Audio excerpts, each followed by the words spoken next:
Hey everyone, welcome to Fireblocks Academy. My name is Jameson. I'm the Director of Enterprise Programs here at Fireblocks. And in this video, we're going to take you through at a very high level what is decentralized finance, or DeFi.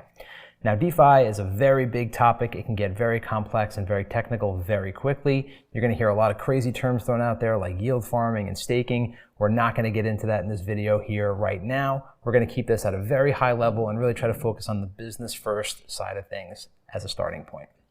Now, essentially what we'll do is we'll go through a traditional financial services example and then dive into kind of what DeFi is and how that essentially works. And then again, highlight the differences at the end.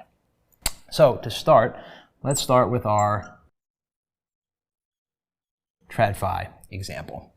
Now, the easiest example that I can think of is I have money and I go and deposit it in a bank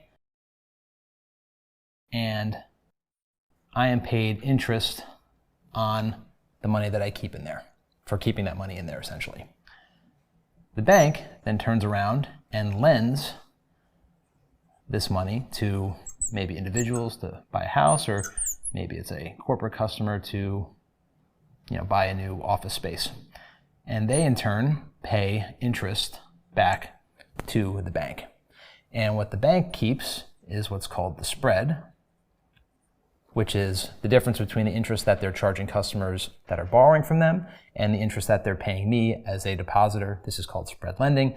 This is basically how banks have made money for hundreds of years. Now let's look at DeFi. So what is DeFi?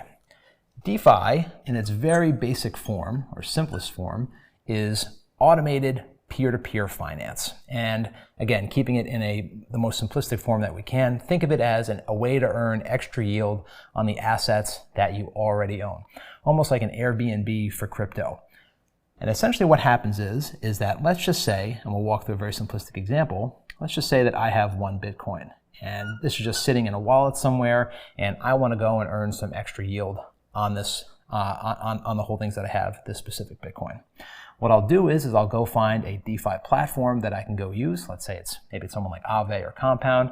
I will find where the pledging is for Bitcoin, and I will essentially take my Bitcoin and pledge it into a smart contract.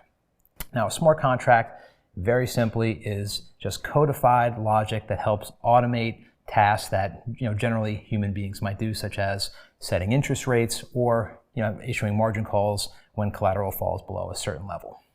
Now, in this very simplistic example, I've essentially pledged my Bitcoin into the smart contract, and then someone is essentially going to borrow my Bitcoin. I do not know who this person is. That's part of DeFi, and they are going to essentially pay me interest in Bitcoin back. And frankly, this is very simply how DeFi works. I can essentially take my money out of the smart contract at any time, as well as take the interest with me when I leave as well. Now, the main thing I just wanted to highlight here in terms of the differences between DeFi and TradFi in this specific example are that in the TradFi example, the bank is essentially making the decision as to where my deposited money is going. And in the DeFi example, I, as the person that is actually putting my money into the smart contract, or my assets into the smart contract, are making that decision myself. So to summarize, DeFi is really nothing more than automated peer-to-peer finance, and it's really a way for you to earn additional yield on, again, the assets that you already own, and certainly different from the TradFi way of doing things right now, where essentially you have a middleman or intermediary making those decisions for you. Thank you so much for joining, and for more educational content, join us at Fireblocks Academy.